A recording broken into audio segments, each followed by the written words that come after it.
l'ambassadeur d'Indonésie, représentant son ministre, a soumis au ministre des Petites et Moyennes Entreprises le soutien du Gabon pour la candidature de l'Indonésie qui aspire à être à la tête de la direction de l'Organisation mondiale du commerce. Autres points ont aussi été abordés, à savoir les relations bilatérales qui existent entre les deux pays. Le Gabon étant dans une phase de diversification, a besoin de nouveaux partenaires pour l'essor de son économie. L'Indonésie présente un candidat à l'élection du prochain directeur général de l'OMC, l'Organisation mondiale du commerce. Et en ma qualité de ministre en charge du commerce au Gabon, je participerai à ce vote. Donc il est venu me voir, il a vu aussi le ministre des Affaires étrangères du Gabon pour solliciter le soutien de la candidate, parce que c'est une candidate, le soutien de la candidate indonésienne. Il y avait 2 points à l'ordre du jour. Premièrement, nous sollicitons l'aide du Gabon pour la candidature de l'Indonésie à la tête de la Direction mondiale du commerce. Deuxièmement, nous avons exploré nos relations bilatérales entre les deux pays, particulièrement dans les secteurs du commerce et de l'industrie. L'Indonésie est un grand pays par sa population et sa superficie. Pour sa part, le Gabon attend de l'Indonésie leur savoir-faire et la présentation des produits. Plusieurs rencontres entre les hommes d'affaires sont prévues à travers l'organisation des forums à Libreville et à Jakarta dans les prochains mois. Soulignons que l'Indonésie est le premier. Femmes mariées, veuves et orphelins, la reconnaissance de leurs droits et le respect de leur dignité par tous, le thème de la journée de la femme championne organisée par le mouvement des femmes de l'Église de l'Alliance chrétienne et missionnaire du Gabon. L'événement s'est déroulé en présence de la ministre de la Famille, Honorine Nzé Bitege. Détails et explications, Jean-Augustin Diengui, Jean-Pierre Moussouami de Timboui. Cette journée dite Journée de la femme championne, dont le thème est Femmes mariées, veuves et orphelins, la reconnaissance de leurs droits et le respect de leur dignité par tous, a pour objectif principal d'aider les femmes à entrer dans leur dignité au moyen de l'évangélisation et de l'édification par les enseignements des temps de formation pratique. Pourquoi la femme championne? Elle est appelée femme championne parce qu'elle a reçu de Dieu, selon Genèse 1:28, le pouvoir d'assujettir, de dominer et de vaincre. Elle est par essence une gagnante, une étoile.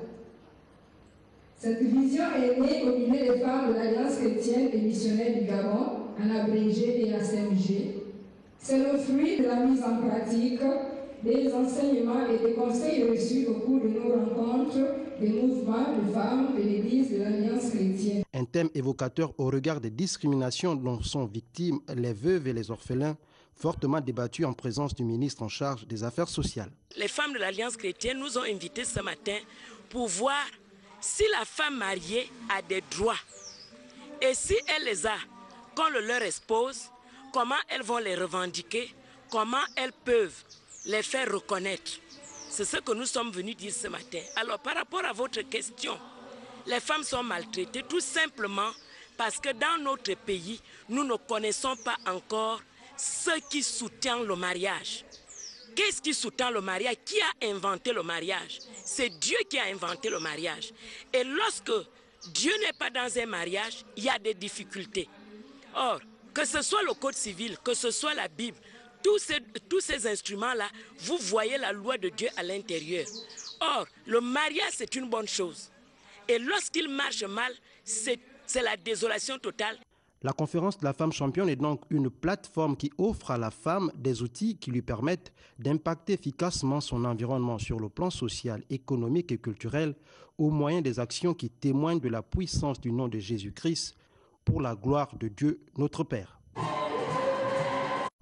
La suite de cette édition d'information avec un invité sur ce plateau, Monsieur Mamadou Issa Baba, chef de projet finances publiques CEMAC. Il vient nous parler de ce séminaire qui aura lieu demain à l'hôtel Okume Palace de Libreville sur le thème mission de sensibilisation et de dissémination des directives du cadre harmonisé des gestions de finances publiques de la CEMAC. Monsieur Mamadou Issa Baba, bonsoir. Bonsoir. Merci d'avoir répondu à notre invitation. Notre première question, pouvez-vous nous situer le contexte dans lequel s'inscrit ce séminaire? Merci. Depuis quelques années, la commission de la CEMAC, conformément à ses textes de base, élaboré, s'est engagé dans un processus de réforme en finances publiques. Ce processus a abouti en 2011, autant pour moi, à l'adoption des 6 directives en matière de gestion des finances publiques. Ces directives préconisent un certain nombre d'innovations d'envergure dont leur mise en œuvre nécessite une très large adhésion des autorités politiques. Alors quel est le but visé par ces travaux? Le but visé par ces travaux, c'est d'abord faire comprendre aux acteurs en charge de la gestion des finances publiques les innovations qui sont induites par ces directives et en même temps solliciter l'adhésion des autorités politiques pour la mise en œuvre de ces innovations. Il faut dire que compte tenu de l'envergure de ces innovations, sans cette adhésion des autorités politiques, la mise en œuvre risque d'être compromise. Donc l'objectif principal, les 2 objectifs visés par cette mission, c'est d'abord de faire comprendre les innovations apportées par les directives et dans un second temps de solliciter l'adhésion des acteurs politiques. Alors sont conviés à ces travaux les secrétaires généraux des ministères, les inspecteurs généraux des services et les directeurs généraux. Comment ça va se dérouler concrètement demain?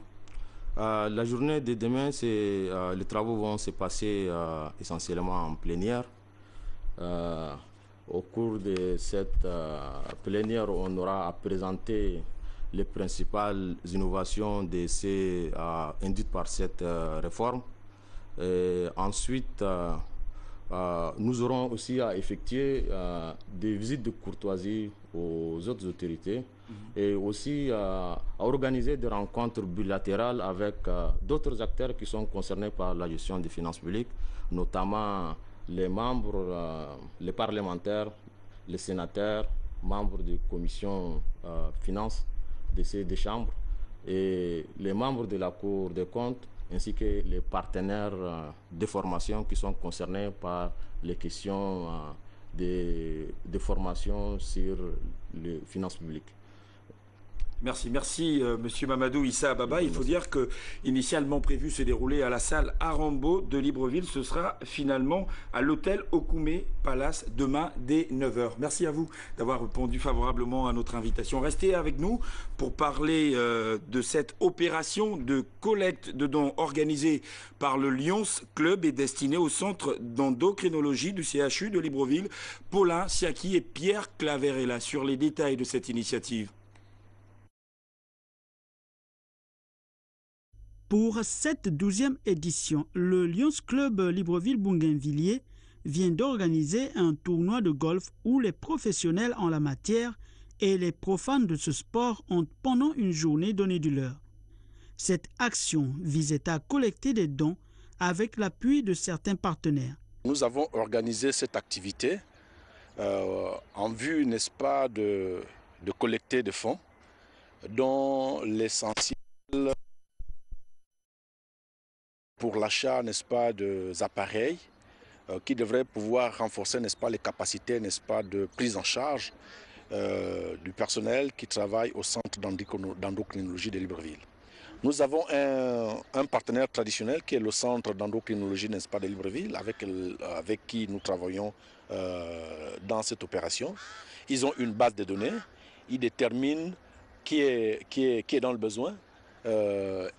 Cette aide est orientée justement en fonction des choix qu'ils font là-bas. Au regard des statistiques du diabète et de l'hypertension, l'implication de chaque couche de la société est plus que nécessaire, au même titre que le VIH-Sida, le paludisme et autres. La page politique de cette édition d'information à présent, le député PDG du premier siège du premier arrondissement de Libreville, Gabriel Malonga-Mouélé, visiblement sur le terrain de l'action ce week-end avec d'autres élus dans sa circonscription électorale. Le bilan et les réalisations observées en 2012 ont été largement évoqués. Les détails, Félix Moudi-Bangoï, Stevie Oyan-Mezui. Dresser un bilan n'est pas chose facile car il ne sera jamais exhaustif, mais essayer est un acte louable et encourageable. Les élus du premier siège dans le premier arrondissement ont tenu au cours de cette rencontre avec les populations à faire l'état de lieu en détaillant certaines de leurs réalisations. Au cours de l'année 2012, l'honorable a réalisé les actions suivantes. L'érection d'une passerelle à côté de la société ERA 6 à Okana. Un appui considérable est soutenu dans l'enrôlement des jeunes au sein des forces armées et de sécurité. Un grand travail a été certes abattu par les représentants du peuple à l'Assemblée nationale, mais il n'en demeure pas moins que beaucoup reste encore à faire.